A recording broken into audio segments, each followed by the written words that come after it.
Hello friends, welcome. My self Pawan Jha, director Vijay study circle. आज Jharkhand high court में 11वीं से 13वीं जेपीएससी के जो फाइनल रिजल्ट आए हैं उसके एक मामले में आज सुनवाई हुई।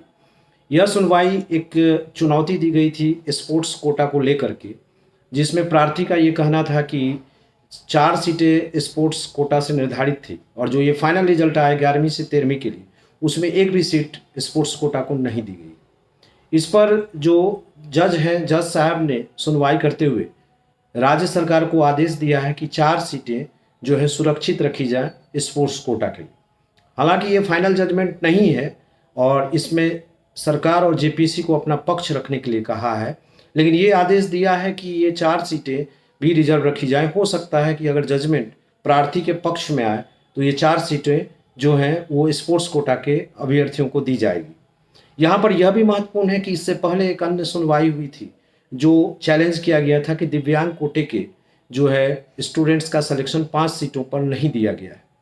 उस मामले में भी हाई कोर्ट ने सरकार और जेपीएससी को निर्देश दिया था कि आप निर्देश तो अब सरकार को दिए जाएंगे, क्योंकि जेपीएससी ने तो रिकमेंड करके भेज दिया है, तो अब नियुक्ति करना है। तो सरकार को नियुक्ति को रोकने के लिए कहा गया था और ये कहा गया था कि 5 सीटें आप दिव्यांग के लिए रखें, लेकिन जवाब दाखिल करने के लिए सरकार और जेपीएससी दोनों को कहा गया था कि ऐसा क्यों किया गया।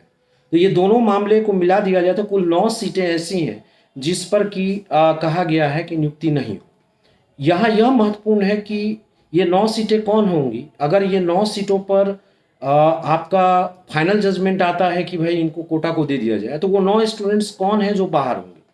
दूसरा महत्वपूर्ण चीज़ है कि क्या ये निर्देशों का, हालांकि ये फाइनल जजमेंट नहीं है, ये बात सही है, लेकिन क्या ये 9 सीटें अगर को इग्नोर करते हुए सरकार नियुक्ति कर देगी कि नहीं करेगी, इसमें अस्पष्ट अभी तक तो कुछ क्लियरिटी आई नहीं है। डीवी भी हो चुका है स्टूडेंट्स का, तो इसमें अस्पष्टता की कमी है कि क्या सरकार डेयर करेगी कि अब जो कोर्ट में हो, या सरकार या कमीशन सोचती है कि उनके पास इतने आर्गूमेंट्स हैं, इतने एविडेंस हैं कि ये हम अपॉइंटमेंट कर देते हैं, ऐसा निर्णय ले सकती है। लेकिन ऐसा कुछ अभी सुनने में आया नहीं है। डीवी तो हो चुका है, तो अगले कुछ दिनों में क्लियरिटी होनी चाहिए, क्योंकि अभी छात्र जो सेलेक्टेड हैं वो भी असमंजस की स्थिति में, जो सेलेक्टेड नहीं है उनके मन में भी कुछ आप किरण बचा हुआ आशा की किरण की कहीं कोर्ट ही कुछ निर्देश दे दे।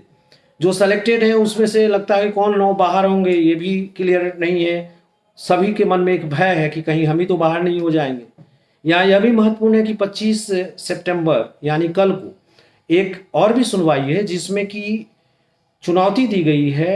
जो कॉपी इवैल्यूएशन हुआ है और ऑनलाइन कॉपी चेक हुई है, इसकी प्रक्रिया को ही चुनौती दी गई।